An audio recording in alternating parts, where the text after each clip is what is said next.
Summer 1942. The French make themselves dizzy to forget the German occupation. Simone de Beauvoir writes, "From this confusion, we wanted to seize a few nuggets of joy and to savor their glow, in spite of disenchanting mornings after." Journalist and historian Patrick Buisson set out to understand this lust for life. His book, The Erotic Years, recounts an occupation still considered taboo.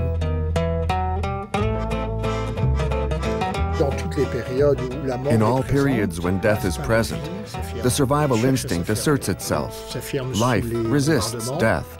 It resists while bombs fall, because survival is threatened, because danger and fear are all around.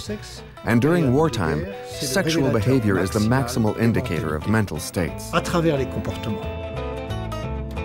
Unconventional behavior that we will document through exclusive interviews and rare footage, filmed essentially by Germans. They will bring to life the disturbing story of this occupation in which wartime touches every individual in the most intimate way. Like these women severely punished at the liberation for sleeping with the German enemy.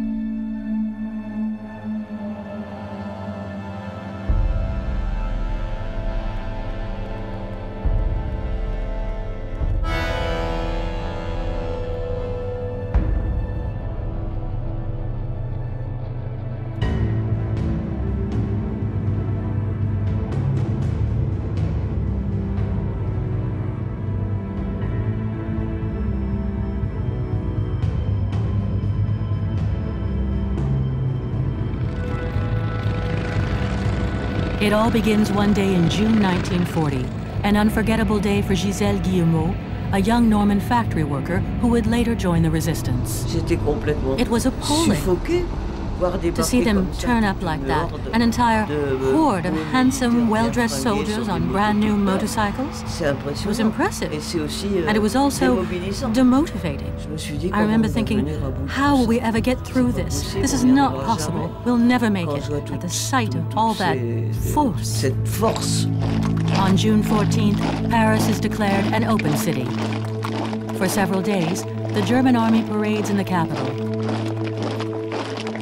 Parisians bitterly contemplate the victorious Third Reich on parade. Gossip columnist Bristol Huber describes it. The troops make a Wagnerian opera entrance with their shiny steel helmets and their well-appointed tanks. The housewives on Avenue Kléber and concierges everywhere are amazed at the sight of these fresh-faced men that look like they just stepped out of a barbershop. A magnificent remembered by Max Baer, a Wehrmacht veteran. We were actually quite proud to be in uniform. We felt good. We were required to be even more spotless than in Germany. That was the order, that we present ourselves well. The body has a visibility it didn't have in previous conflicts. This is largely due to the meaning given to it by National Socialism and totalitarian fascist regimes, making the young male body an emblem of the virility, energy, and vitality of the nation. Unquestionably, there is a kind of erotic aura. These are young, victorious men. They give off a charisma and a seductive force that will disturb and arouse the sensibility and the sensuality of many. Young Benoit Groult, future writer, saw the effects this prestige had on some women. Yes, they were handsome and well-fed, and well-dressed and victorious. It's amazing the aura of victory can give. At the time, this seemed beautiful and horrible because some girls would chase after their tanks. But we were raised to be patriotic and Catholic, and well, we weren't allowed to take part in all that. We remembered our own soldiers who were driven back from the Maginot Line, running towards the south, and then the defeat, the horror of terrorized humanity. The French army was defeated in June 1940, even though a lot of them fought well, and 100,000 of them were killed during the Battle of France. This gave them the image of an army incapable of defending itself against the German army. The sight of hundreds of thousands of Frenchmen held prisoner by a few German soldiers damaged their masculine image. Frenchmen failed in their mission to protect the nation, to protect their women. And one of the oldest metaphors of war and invasion is to personify the victor and the vanquished. The victor has male features and the vanquished has female features. And this allegory will serve as a backdrop during the collaboration. Collaboration. This is the path imposed upon Pétain before becoming his political choice. The most optimistic believe he is double-dealing to allow the resistance to continue the war. But the sad reality is powerlessness before a merciless armistice in which France is violated and humiliated. The Wehrmacht occupies over half of the country, now divided into two zones by a demarcation line. The French cannot cross this line without German authorization. The precious Ausweis, or laissez-passer.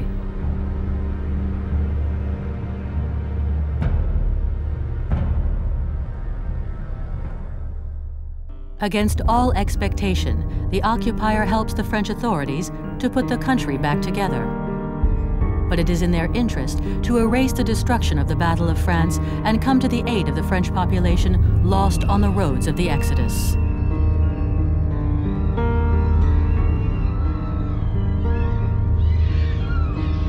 They make themselves so useful that Simone de Beauvoir writes in her war journal, "The fact is that they were as nice as could be, thoughtful, discreet, and eager to help out."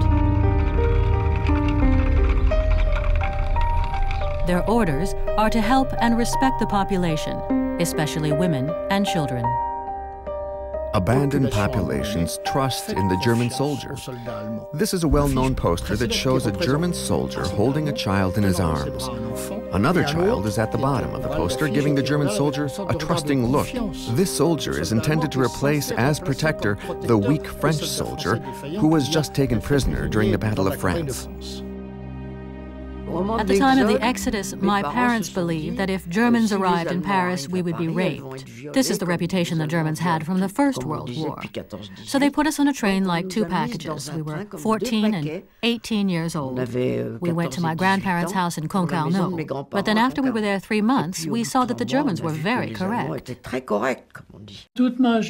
When I was young, I really did think that the occupation was carried out in a fairly correct way. As far as I could see. Now, we did really think that we presented ourselves well in France. First of all, this came as a surprise, because there were precedents set in 1870 and 1914 when the Prussian army behaved with extreme violence towards the civilian population. Notably, the rape of women played a part in the economy of classic warfare. And this is the third time in 70 years that the Germans have come to visit without an invitation. But this time, unlike previous episodes, there are very strict orders from the Wehrmacht High Command. Soldiers who commit rape will face severe prison sentences. Significantly fewer rapes are committed in 1940 during the Battle of France than in 1914 and in 1870. The Germans settle in as masters. They dominate Paris, the unfulfilled dream of the First World War.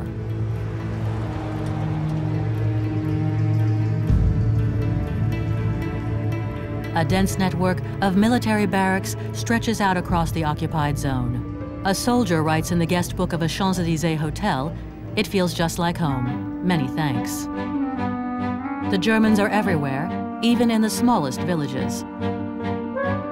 Officers make themselves at home in commandeered houses and look around their property.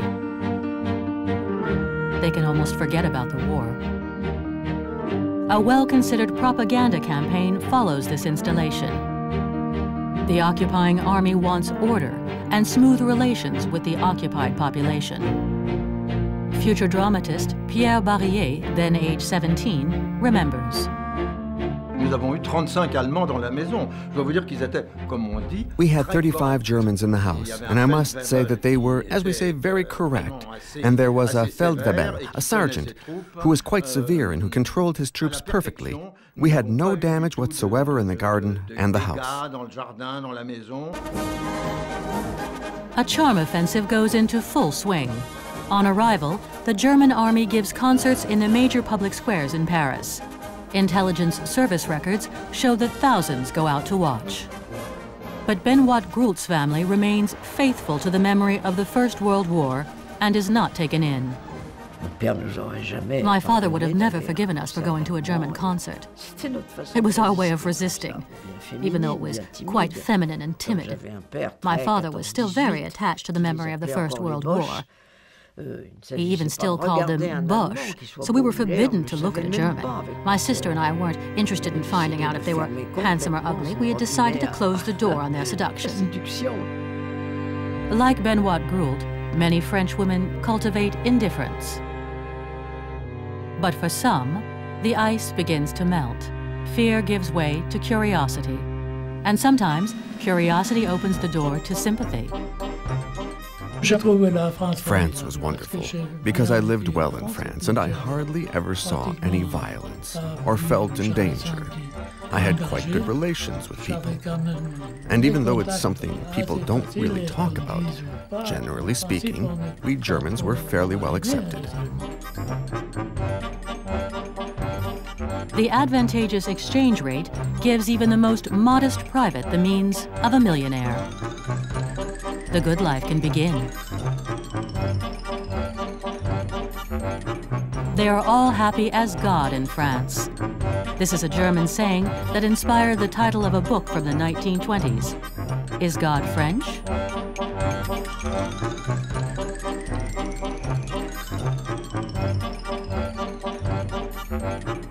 Vivre comme Dieu en France. Live like God in France. I always said, we can never defeat France because it's the richest country in the world geographically, culturally, and in terms of quality of life. France invented the art of living with all its components and dimensions. You might call it feminine, the table, the landscapes, good wine. For the German soldiers, the summer of 1940 feels like one long holiday. Their main fantasy is French women. And especially beautiful Parisian women. They are the absolute quintessence, the supreme product of the West. There's no doubt about it, gushes Private Hartlib in a letter to his family. The soldiers play at being tourists, like here in Pigalle, where an infantryman of the 30th Division is amazed. We see things on stage that we could never imagine, not even in our wildest fantasies.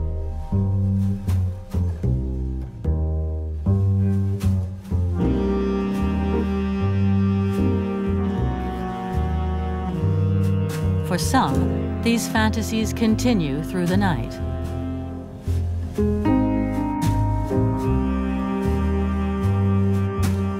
Even these SS, intoxicated by their victory, compromise their image as the elite of the Third Reich in this film.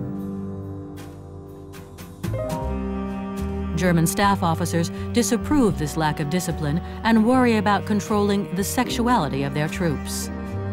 Brothels are commandeered and put on German time. Soldiers are given a list of authorized brothels. Here they create personal memories and even film their relations with prostitutes. They can also see French pornography, like these two films salvaged in 1940 by a baker from Dachau. He will take them home to Germany with him as a souvenir of his campaign in France.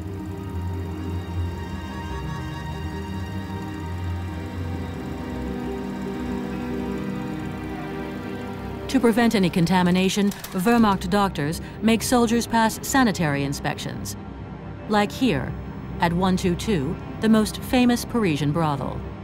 Its Madame remembers. The brothels of France were never better looked after than when the Germans were here. One day, they made all my women strip naked for inspection, but the doctor only looked at their earlobes. Apparently, the earlobes of Jewish women stick out more than ours, and they didn't want their men to have sex with Israelites. In 1940, their racial obsession leads them to desecrate a Jewish ritual bathhouse in Brest by transforming it into a brothel. The Germans want to provide their soldiers with sexual services to offer women with whom they can have safe relations. They do this through a network of brothels. There are none in Germany, but in France there are about 2,000, with new brothels opening up. And as hygiene is an obsession with the Germans, they will provide prophylactic devices to protect them during sexual acts. They do this because soldiers with venereal disease are immobilized men, and this leads to fewer men in combat. There are even prostitute identity cards established by the German authorities with the name of the girl, room number, and a list of German soldiers she had sex with. This provides a way to track disease transmission. The German army wants to be able to trace the source of disease in a soldier down to the brothel and the girl the soldier had contact with. And if a girl is ill and has sex with a German soldier, she can be brought before German military justice. Like this young prostitute in Tours who formally agrees to mandatory condom use with German soldiers. Infecting a member of the German army with a venereal disease would make me guilty of recklessly wounding him and also of an act of sabotage against the German army. The Vichy government, the voice of moral order, officially recognizes these brothels and creates a sort of sexual public service. Like the Germans, they want to channel excesses and control bodies. Pétain engages the French in a national revolution aimed at saving them from decadence. His priority is the young. They must give the appearance of triumphant virility and regain their status as the pride of the nation. Youth camps are created. Here they learn the values of the new moral order, those of work, family, and fatherland, the motto of the Vichy regime. Life in the great outdoors and physical training are meant to cleanse the body and spirit after the humiliation of defeat. Despite all of this, Pétain leads an unconventional life for the time. He has no acknowledged children, is married to a divorced woman, and reputed to appreciate his young secretaries. But this new moral order reflects a particularly misogynist society. Women have no civil rights. A woman must have her husband's signature to obtain a checkbook. They are minors in every sense: civic minors, legal minors, sexual minors. At 25, you turned into an old maid like Sainte Catherine. Everyone said, get married. It was an obligation. My mother still had her fashion house, but it was reduced to nothing, so she made nurses' capes. Her customers would ask me, and your older daughter, what is she doing? And she'd sadly say, she's studying in the meantime. It was her way of saying she doesn't have anything else to do until she finds Prince Charming. When a female civil servant got married, she lost her job. Marriage was considered a full-time job for women. It's not easy to believe, and we can laugh it off now, but we were affected by this moral code. I was, at any rate. Vichy dreams of sending women back to their homes and glorifies motherhood. Women who give birth to twins receive 4.4 pounds of sugared almonds at the time when sugar is impossible to find. These babies are also indispensable to the restoration of the country, and abortion becomes a crime against the state. The last woman guillotined in France was a backstreet abortionist. She was a laundress who helped women from time to time. Abortion was illegal, but that didn't mean we didn't have abortions, because it was very common to have an abortion. I had friends, myself included, who had 4, 5, 10 abortions in their life. Upper-class women, poor women, women of all social classes. What else could they do? The first time I was with a doctor in Faubourg Saint-Germain, he told me, not a sound, huh? Don't cry out, because there are other patients in the next room. I'll do it for you. You're barely 1 month pregnant, 1.5 months. It'll take 20 minutes. A small glass of cognac, you drink a small glass when it hurts too much. Well, I went through it because I wanted it. But the propaganda proclaims, a woman without children has no place in society. She is useless. The state fabricates future mothers in places like this girls' boarding school. Here, they learn how to become the ideal woman, the Vichy ideal. Des jeunes filles, par une vie laborieuse et bien réglée, se préparent à être les femmes de demain, honnêtes, bien éduquées, instruites et vaillantes. Elles aimeront leur métier parce qu'elles auront compris à en apprendre la grandeur.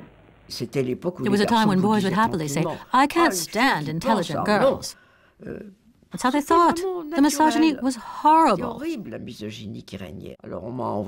So they sent me for rumba lessons to learn to undulate.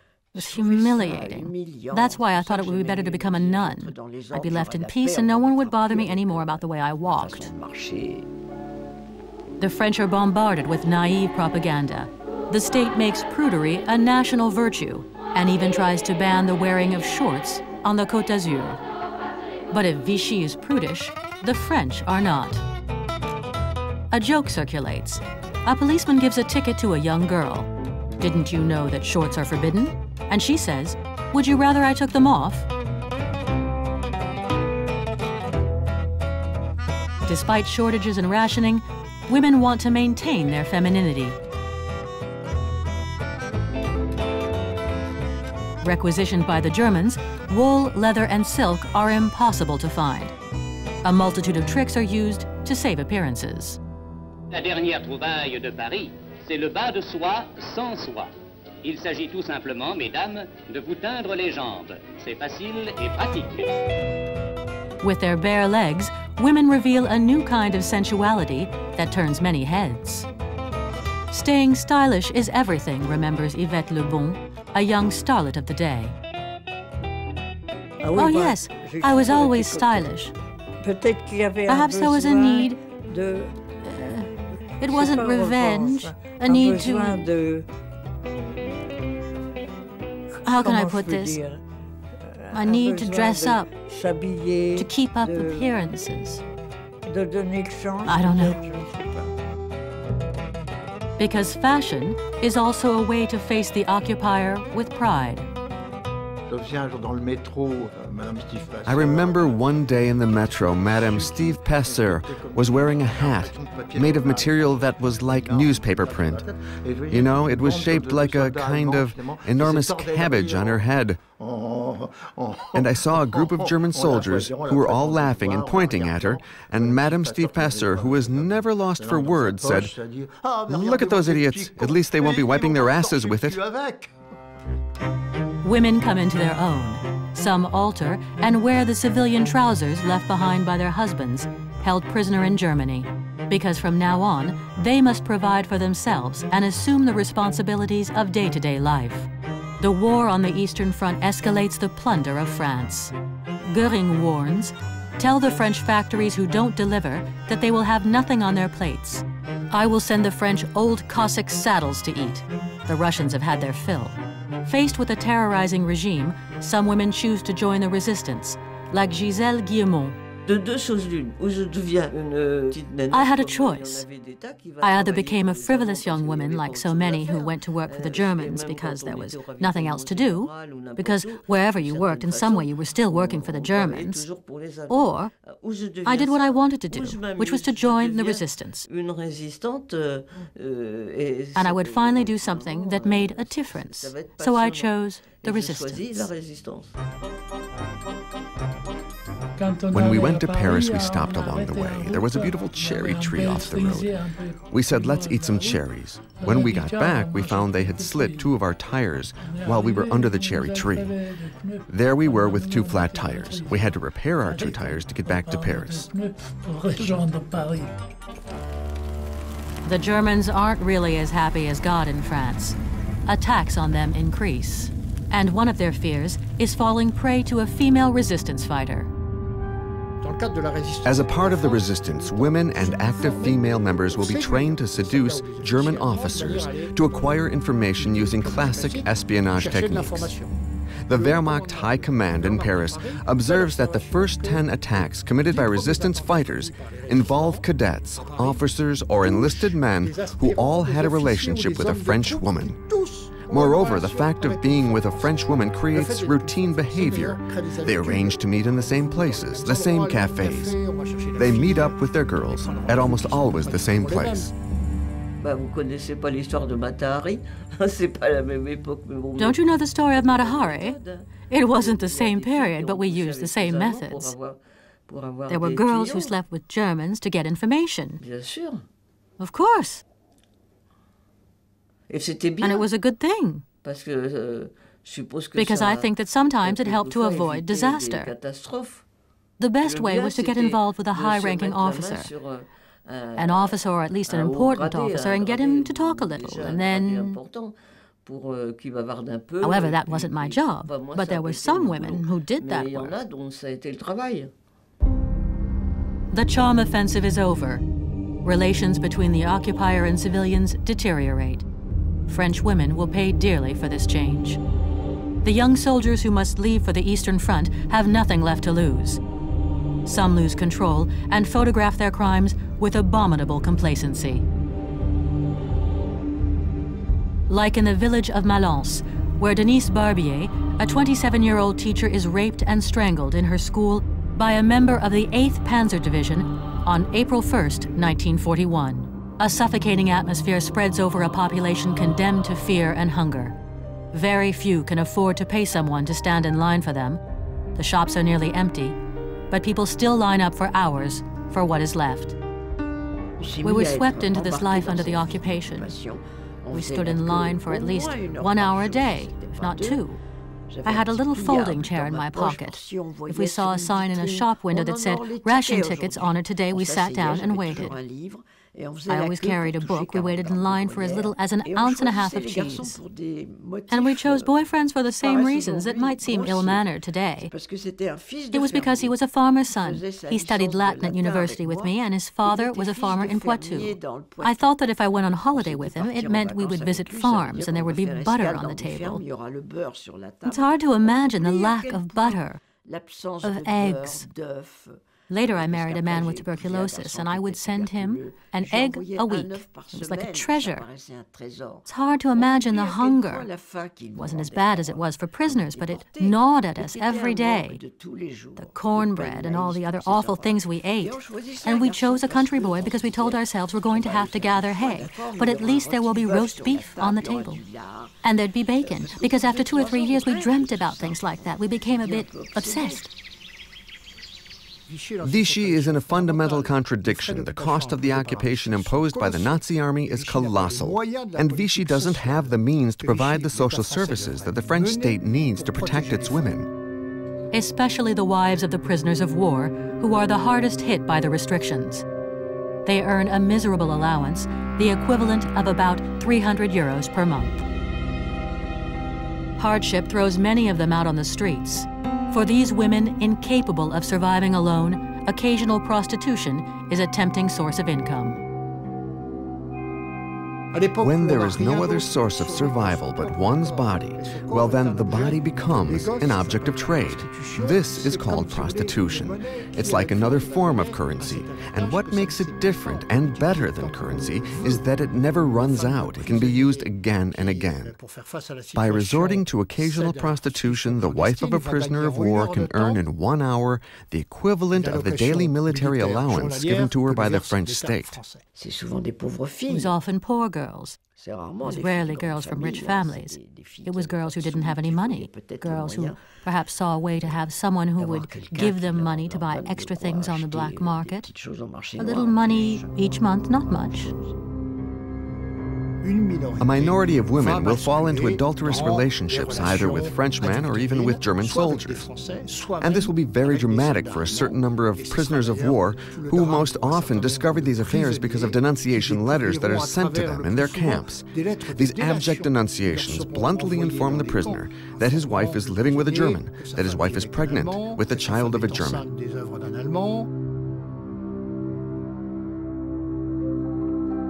Denunciations also occur in Germany concerning German women suspected of having affairs with French prisoners, especially those working on farms. These women are also alone. For 3 years, Germany has been without its men. These couples risk greatly. Prisoners can be condemned to death. German women can face public head shaving, incarceration, or worse, deportation to Ravensbrück concentration camp for having sullied the German race. Thousands of children are born from these forbidden love affairs.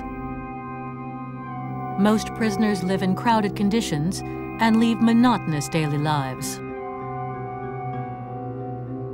Their only intimacy lies in their letters, long awaited, but sometimes dreaded. For 4 years, the nearly 800,000 married prisoners of war will live with this existential anxiety. They are held prisoner in Germany and have been forced to leave their wives back home. These women are alone, abandoned throughout France. The obsession of these prisoners of war becomes, will she be faithful to me? Writer Francis Ambrière remembers, I saw men torn apart because they could sense a coldness underneath the words that spell the end of a relationship or a family coming apart. But most often, these letters expressed the immeasurable sadness of separation. A wife writes to her husband, held prisoner in Stalag 9C, "At night, I no longer feel the softness of your hair against my chest. Your body was so warm, and today, I am so cold." To escape boredom, some improvise stage plays. They even dress up like women to give their comrades a meager ersatz of femininity.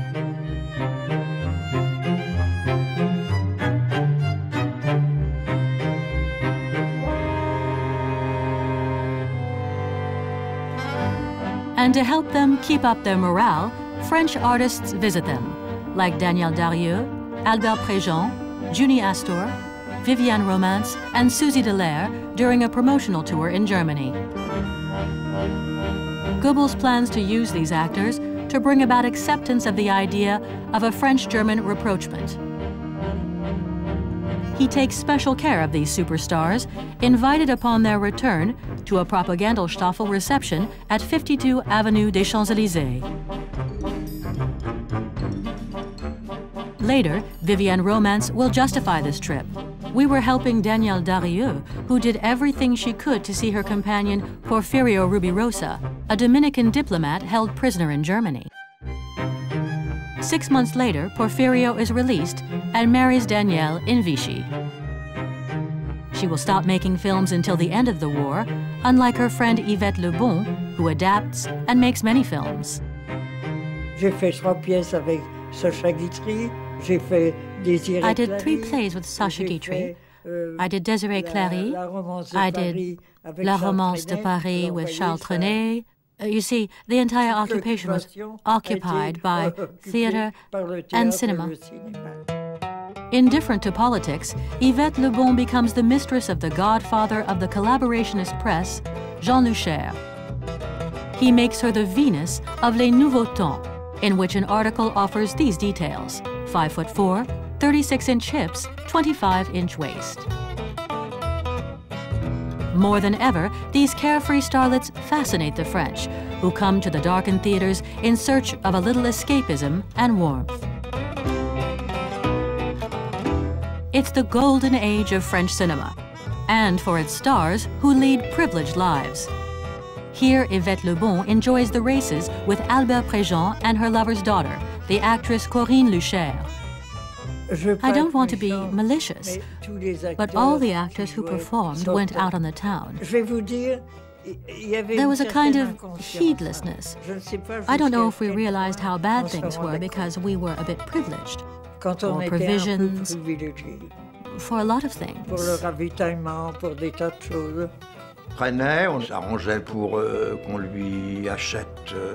Trenet arranged to have food bought for him on the black market. At his home, there was always ham, chicken, and there were cakes and different cheeses. And he invited all his little band, all his admirers. As soon as you became famous, you found everything you wanted. For most people, there was no food. I remember somebody directing me to a little grocer's on the Avenue de la Grande Armée, and behind the shop, in a room in the back of the shop, you could get eggs, a few vegetables. They even had croissants. These aren't the only treats in store. The charming starlet then catches the eye of Sacha Guitry, who can refuse her nothing. I used to sleep at an apartment at 15 Avenue Élysée-Reclus. In the morning when I woke up, I would telephone, I'd call Sacha. Sacha, I'm awake. And then he'd say, what would you like? And his servants would cross the Avenue Élysée-Reclus, carrying my breakfast to the apartment. These meals are the epitome of luxury and privilege, while France is starving to death. After a dinner at the Tour d'Argent, German officer Ernst Junger writes in his journal, "In times such as these, eating a good hearty meal gives a feeling of power." The best restaurants benefit from privilege supplying, and their patronage explodes. Yes, Maxime's was full to the rafters. I'm ashamed to admit it today. We didn't realize how privileged we were. There was champagne. We could have anything we wanted. Because the German authorities are invested in maintaining the reputation of Gay Paris. The City of Lights has become the supreme reward after the horrors of the Eastern Front.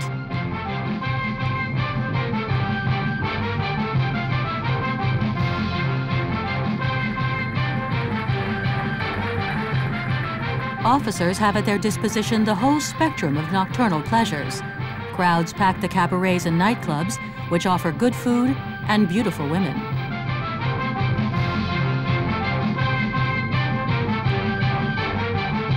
These festivities allow the officers of the Third Reich to rub elbows with Parisian high society. Some stars go so far as to be seen on the arm of an occupier, like Arletty. Arletty behaves like a modern woman. She's attracted to both men and women. During this period of the occupation, she is attracted to a German officer named Hans-Jürgen Sering. He is mildly Nazi, very German, very Prussian in his behavior. She falls under the spell of this man, of whom she is deeply in love. She will make the mistake of being seen out with him a few evenings in Paris. She was the screen actress who personified the virtues of the down-to-earth French girl. Arletty is the cheeky Parisian street urchin. She is insolence. She is freedom. The people will not be able to accept that the actress who most embodies French virtue on the screen could compromise herself with the occupier.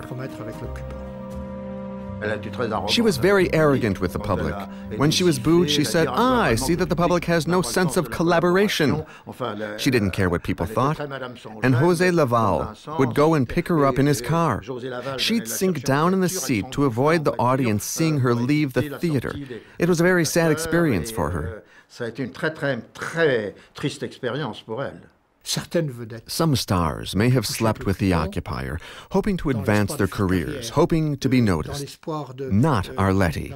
Elfriede Greven, the head of Continental Films, makes her a golden offer with her choice of scripts. She will refuse. She wants to remain in control of her work in the cinema. All in all, she is not motivated by self-interest. And concerning Sering, she follows her heart. This is not the only case of sentimental collaboration. The actress who makes the biggest scandal is the star Mireille Balin. Mireille Balin embodies the femme fatale because of her roles in successful films like Gueule d'Amour or Pepe le Moko with Jean Gabin. She plays seductive women who are responsible for the downfall of Jean Gabin in these films. She is often cast in the role of the slut. During the occupation, she becomes involved with an Austrian officer. She doesn't behave in the most elegant manner. She presents herself in extremely luxurious clothes and spends a lot of money in restaurants and nightclubs. And this image of the actress flirting with a German officer will combine with her screen image of a slut. The two images resonate together to create a dark character. The same can be said of Ginette Leclerc. She doesn't get involved with the German officer, but Alfred Greven will give her an authorization to open an all-night cabaret on the Rue de Ponthieu. Her French lover will manage the business, but the fact that she gets a rare authorization like this will label her as a collaborator. The problem is that her cabaret quickly becomes a meeting place for members of the Gestapo and black marketers. Nightlife businesses lack for nothing, especially the most elegant Parisian brothels, like the Sphinx or the Chabanais. These establishments are under the protection of traffickers from the Wehrmacht purchasing offices, like Joseph Joanovici, an ex-ragman who becomes a millionaire working for both the Germans and the resistance. With the benediction of the Gestapo, Monsieur Joseph is also the supplier of the 122. Owners of these establishments get preferential treatment, receiving fabric points to change sheets, coal for heat, and gasoline for transportation. There's no limit to their supplies of champagne, cigarettes, or fine wines. According to the Madam of 122, in one evening, guests would consume 40, 50, 100 bottles. These luxury brothels become places of incredible excess. The Madam of the 122 also writes, "These nights were fantastic. The people who came never knew what tomorrow would bring. In the meantime, they wanted to have as much fun as possible." Many French celebrate to forget the presence of the occupier. The reality is that of the occupation, fear, and soon the intense pressure of the German forces. As more and more German officers fall victim to resistance attacks, repression will increase, as will the anti-Jewish climate. All this creates a climate of fear from which individuals look for escape. When the world around is full of threats, danger, images of death, fear, instincts take over. Especially the survival instinct that pushes you to live for the moment and to look for release from the hard reality that hems you in, that surrounds you. Moreover, Sartre wrote these extraordinary words: "We were never so free as we were under the Nazi occupation." Especially the young, who think nothing of missing the last metro to stay out with friends until dawn. Curfew is an infallible excuse with parents. In troubled times, traditional authority comes under question. I started to run wild, only a little, mind you, around 23, 24 years old. We were free. My parents weren't there. We stopped coming home at curfew, which was 8:30 or 10:30 in the evening. My parents lived in constant fear. And it's true that when I wasn't home at 1:45, they were panic-stricken. It was an expression of the recklessness that goes with being very young. I was 16. I was striking out on my own. I earned a kind of freedom that I'd never had before. I had a lot of freedom. I went out to see my friends. It was a time when I freed myself from the life of my family. It wasn't always easy, but it was enjoyable. It was different. It was a new life. The most emancipated were the Zazou, with their love of swing and their carefree lifestyle. This displeased the resistance as much as the collaborationist Jacques Doriot. Avoir 20 ans, vivre à l'époque la plus grandiose de l'histoire humaine et faire le zazou physiquement et moralement. Quelle décrépitude et quelle déchéance! And for some, protest will lead to resistance. At 19, Gisèle Guillemot will be initiated into the workers' resistance in Normandy. She writes, "No one knows about my secret activities. My mother is convinced that I'm chasing after boys. With all the miles I put on my bicycle, she must imagine that I have lovers in every corner of the department." I had a lot of fun. I should say that from a very young age, I always had problems with my mother, and whenever I could find a way to give her a hard time, I didn't hold back. And I knew that my joining the resistance would not please her one bit. Perhaps I'm exaggerating, but that was important to me, to go against my mother. Well, I could never have dreamed of a better way.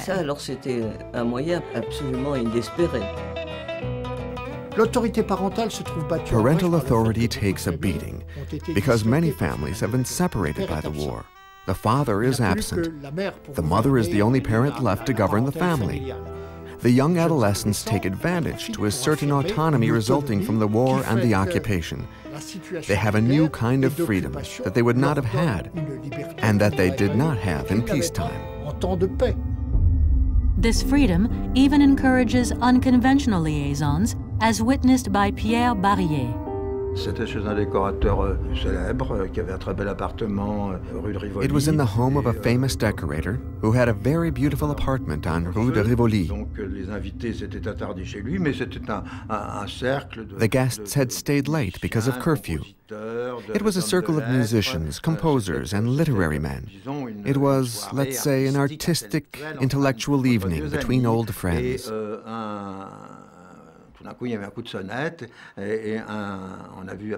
And all of a sudden, the doorbell rang, and a very elegant, upper-middle-class young man walked in. A charming young German soldier accompanied him. Apparently, he knew the master of the house quite well. And the master of the house knew why he had rung the doorbell. We watched them walk across the living room, wave and smile. They didn't talk to anyone or sit down. They just crossed the living room and disappeared. And when we saw them pass, a few knowing smiles went around the room.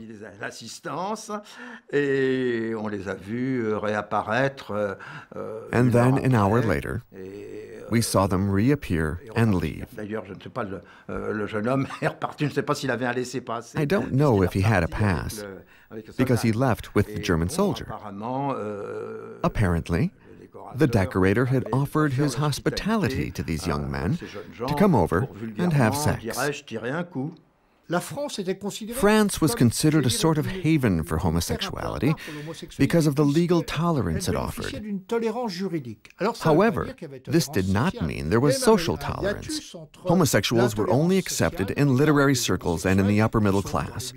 There was a gap between the social intolerance towards homosexuals and the legal tolerance that looked the other way concerning homosexuality between consenting adults. Some Frenchmen are drawn to the beauty of German soldiers. Close living conditions and camaraderie between soldiers arouse desire. Especially since, from the very beginning, the Nazis have cultivated a hyper-virile masculine ideal that can sometimes lead to confusion.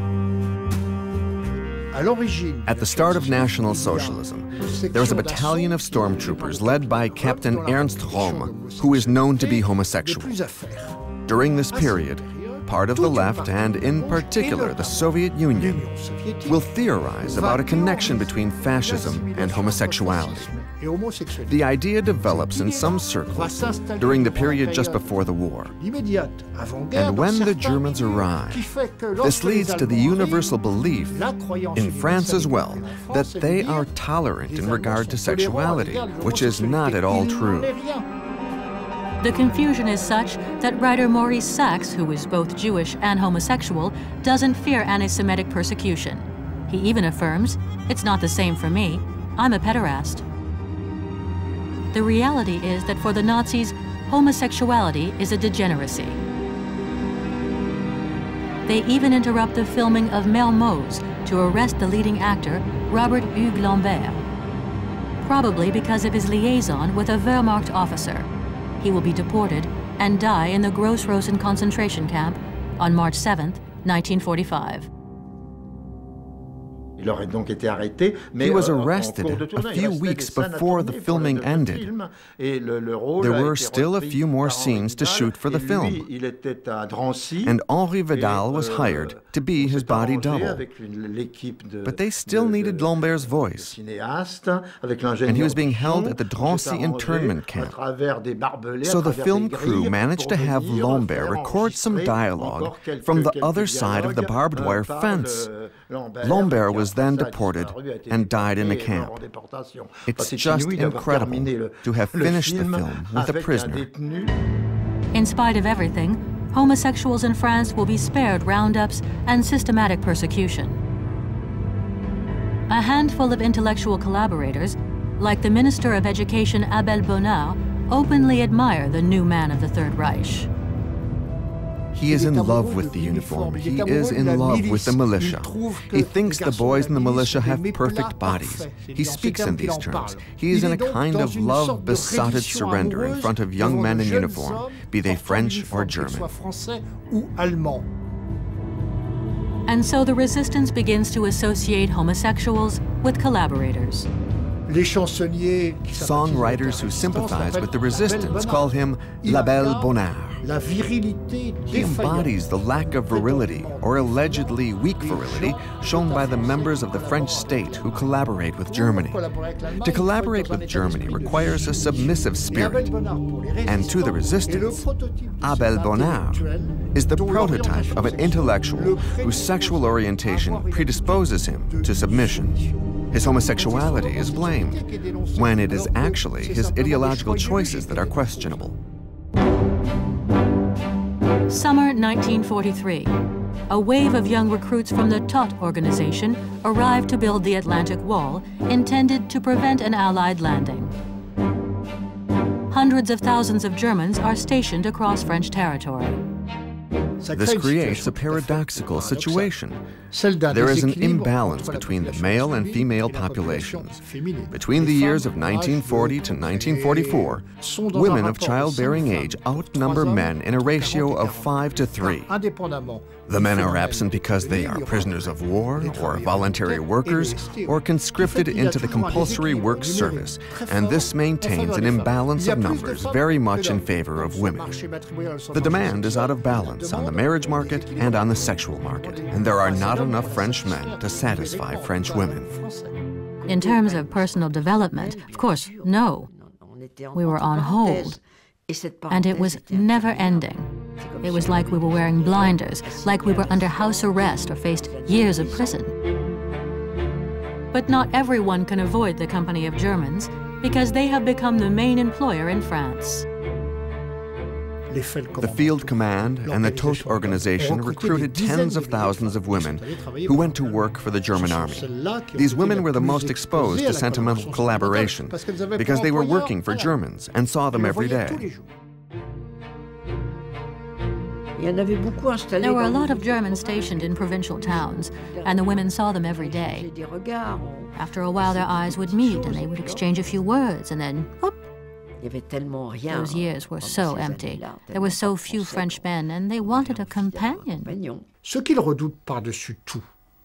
What the Germans most dreaded were relationships that did not involve corruption or prostitution. Relationships that officers and soldiers would form with French women, a sort of sentimental collaboration, because they could not control this. This also brought on a loss of prestige. Montherlant made this observation. We admire the German soldiers when they were intractable victors in June 1940. They are much less admirable billing and cooing on park benches when they are next to French women chatting them up. Here the prestige of the victor is completely lost, and the balance of power in a romantic relationship can become inversed. This is interesting, especially for many young women who will find their new power intensely exciting. This offers a kind of emancipation. Many high school girls will give in to the advances of German officers and soldiers. In many provincial cities, there will be scandals involving German soldiers going out with girls that are 16 years old at the most. Francine is one of these young girls. She finds love on her way to school. His name is Willy Unzig, and he is a 43-year-old German soldier. His battalion is regulated to subordinate tasks, like repairing trucks or cleaning tanks. I wasn't yet 16. I used to walk to high school. I would pass in front of his garage in the morning when I went to school, and in the evening when I came home. In the evening, he would stand at the door of the garage. He would say, "Hello, miss. Would you like to come in and have a cup of coffee?" "No, my parents are waiting for me," I would say. And then one Sunday, I went to the beach, and he was there with some young girls and some young French people. Everyone was swimming, but I was sitting on the stairs leading into the water. So he came to me and he said, "You're not swimming?" I said, "I don't know how to swim." "Come with me, I'll teach you." Then 3 Sundays went by, it was summer. I was going to learn to swim. But I'm 84 years old and I still can't swim. In the very beginning, he was kind because he'd walk with me along the edge of the water. There were lots of people who strolled along the canal when the weather was fine. And in the winter, I'd go to his place and drink tea, and we would talk about lots of things. When he came to my house, we would drink coffee. We would go into the courtyard and talk. It was nice. We would see each other as well.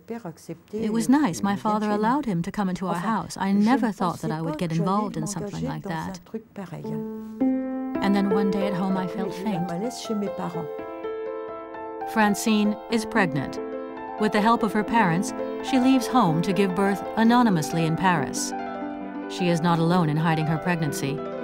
As many as 200,000 children will be born of these liaisons between French women and German men.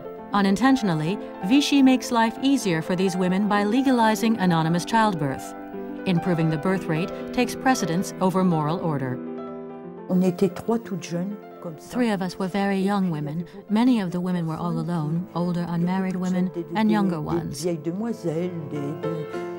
were also women whose husbands were prisoners, and those women had to give up their babies.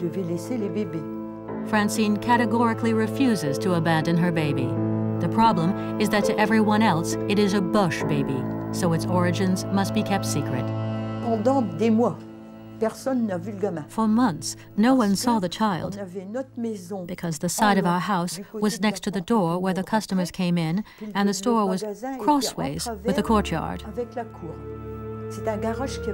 It was a garage that had been transformed to sell milk, butter, cheese, and there was a door, but it was closed. No one could see what was happening in our kitchen and in our courtyard. And then one day there were 2 or 3 customers, and one of them said to my mother, "That child you have there, whose is it?" My mother answered, "Well, it's mine." "Really, at your age?" My mother didn't answer, and no one asked about it again. This silence is heavy with reproach. The Nazis and the militia terrorized the population. Allied bombings have resumed, and the atmosphere has become suffocating. Under these conditions, a French woman in love with a German is considered a traitor. There was a denial of romantic love. They wanted to believe that it was impossible for a French woman to fall in love with a German. They believed all Germans were monsters. Even though they weren't all Nazis, they were Germans. And they were, after all, only men. They weren't all torturers. They weren't all Nazis, even if Germany had supported and voted for Hitler at a certain time.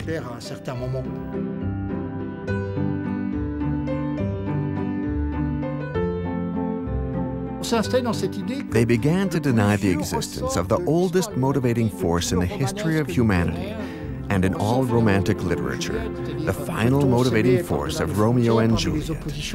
Can love exist in spite of borders and the opposition of clans and family? They believed that love could not exist between a French woman and a German man, and a girl who slept with a German did it out of greed, venality, or self-interest.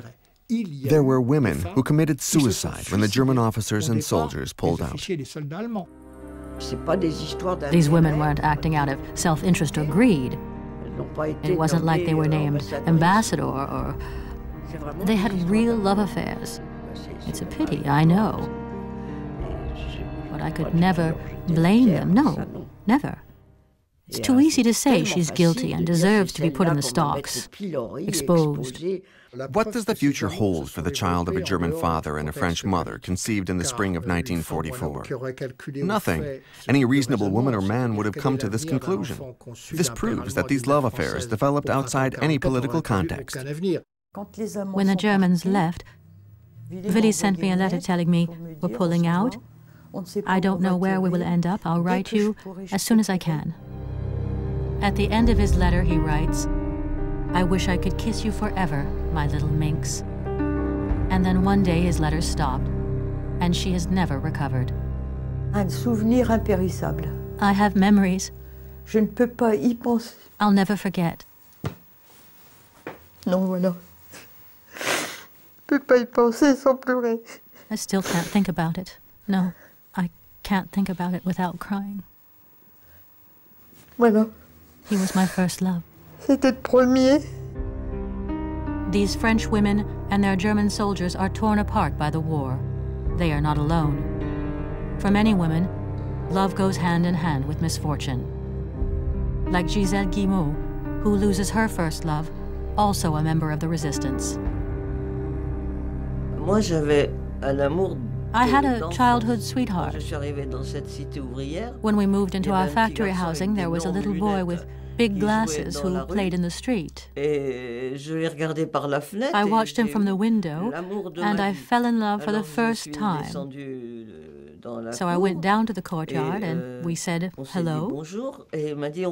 And he said, we're going to be friends. And we did become friends, and then he became my first love. Unfortunately, he was seriously wounded at a meeting with resistance fighters. He had been denounced, and there was a manhunt. He wasn't captured, but he was seriously injured and died of his wounds. That was my first heartbreak. She writes, the world is falling apart around me. My friend Marcel, my confidant, my first love. We made love hurriedly in impossible places, but we promised each other we'd survive to see better days. I wander in tears, lost in the immense capital. I don't even have the money to pay for his burial.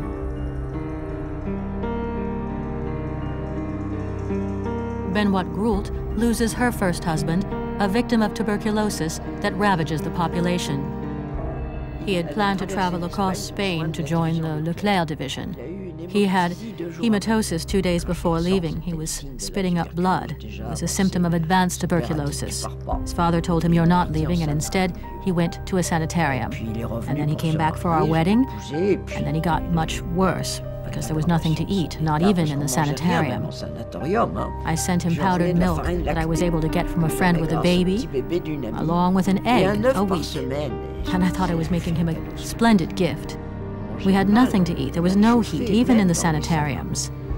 Then he had an operation that went very badly, and that was it. He was dead at 24. Penicillin arrived with the Americans. All of France wasn't liberated yet, but my father-in-law, who was a doctor in a hospital, managed to find some Americans. He said, give me some penicillin. My son is dying. And he took the penicillin to the sanitarium. But it was too late. It didn't make any difference.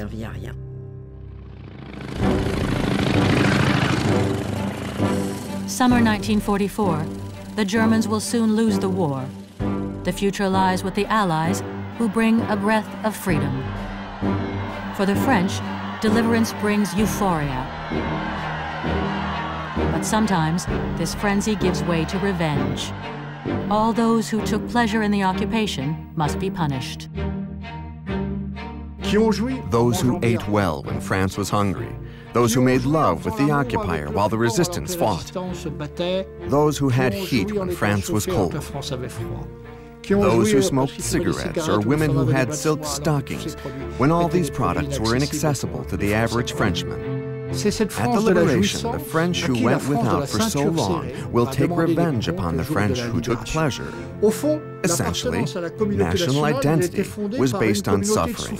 To be French meant that you suffered, went without, and took no pleasure in the war. And all those who did not experience this suffering will fall under suspicion. From the horizontal collaborator to those who used the black market, to those who benefited from privileges, fashion models, cinema actors and actresses, all of Parisian high society who lived as if nothing was happening. Yvette Le Bon, who diversified her relationships, will go unpunished, as opposed to her ex-lovers, Sacha Guitry and Jean Luchaire. Luchaire will be executed by firing squad on February 22, 1946. Arledy is imprisoned. She will not attend the premiere of the film Les Enfants du Paradis, in which she stars. Provocative as ever, she declares, "My heart is French, but my body is international." As for Mireille Balin, she is arrested and raped by French resistance fighters in September 1944. She will die alone and in poverty on November 9, 1968. They symbolize France, a France led astray, a France that submitted itself to a poisonous charm, the perverse seduction of the occupier. Those who slept with the enemy must pay. Their crime is called horizontal collaboration. An entire ritual surrounds these gentle decapitations orchestrated by the Maquis and 11th-hour resistance soldiers. More than 20,000 women will face public head shaving. These girls provide a catharsis by becoming scapegoats for all the bad behavior during the war, all of the wrongdoing, cowardice, hesitation of a nation is exonerated by taking revenge on women who, through their sexual behavior for having slept with a German, chose the wrong side of history. Head shaving takes place essentially in small towns, in villages where horizontal collaboration is easily noticed, where girls openly consorted with German soldiers. Many won't be as lucky as Francine, who escapes head shaving because her mother passes off her baby as her own. In my street, 5 or 6 had their heads shaved. Across the street from the co-op, on a sidewalk in front of the co-op, across the street from my parents' house. I went to see, and I told myself, oh no, soon they'll come for me. But I wasn't bothered. When a commune or a village is liberated by the Maquis, the first official act is to shave women's heads.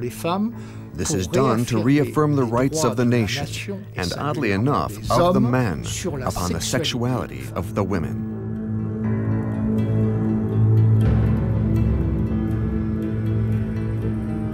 They are shorn to mark the fact that their body belongs to the nation, and to its men, they cannot do whatever they want with it. In some way, this is Vichy's posthumous victory. Vichy was obsessed with the deviant sexual female and the stain they brought to the nation. So what do the men do at the liberation? They act out a kind of purification ceremony. The men perform their ritual ablutions. After they are shorn, many women are plunged in the city fountain and washed under running water because their body has been soiled. In the same way, the occupier has soiled the nation.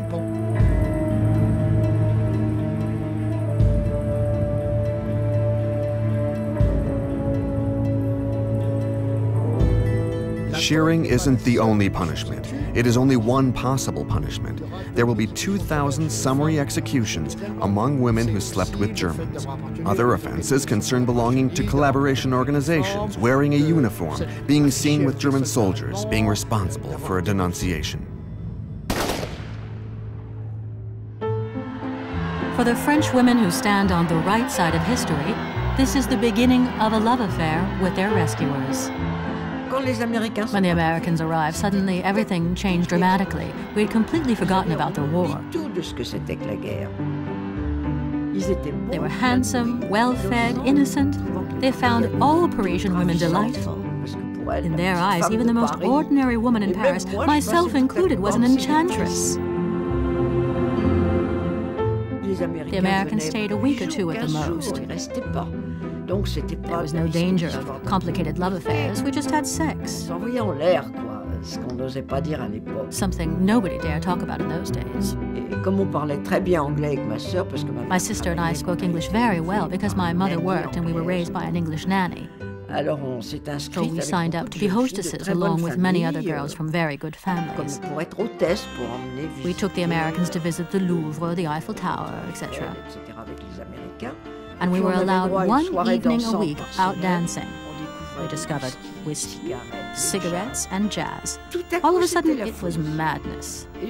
I lived a crazy life and met a lot of interesting men. One of them knew absolutely nothing about culture, but he was magnificent. He was very, very handsome, like Gary Cooper. If he had been French, I never would have dared looked at him, but with Americans, we didn't think about things like that. And we had a love affair. I dressed quite well because I had my mother's dresses. She started to get suspicious because I was always bringing home whiskey. And she wondered how I was getting it all. She probably guessed where it came from, but it was nice to have all the same, so they never said anything about it. And he asked me to marry him. And the idea of moving to the United States with someone who knew nothing about Voltaire or Louis XIV, nothing at all about France. So I told him, I can marry you. I can love you, but I can't marry you. And we said goodbye with a lot of tears. I received my sexual education, not my erotic education, because they weren't very erotic. Our encounters were very straightforward. I would go to the Hotel Triomphe. They organized dances on the ground floor. And at 8 o'clock, you would be invited to the first floor if an American fancied you. They played Chapel in the Moonlight and all those wonderful romantic songs. I was completely swept away. And for 3 or 4 months, I had a taste of a kind of youth I'd never known. And then I told myself, now I know what to do with Frenchmen. I can manage.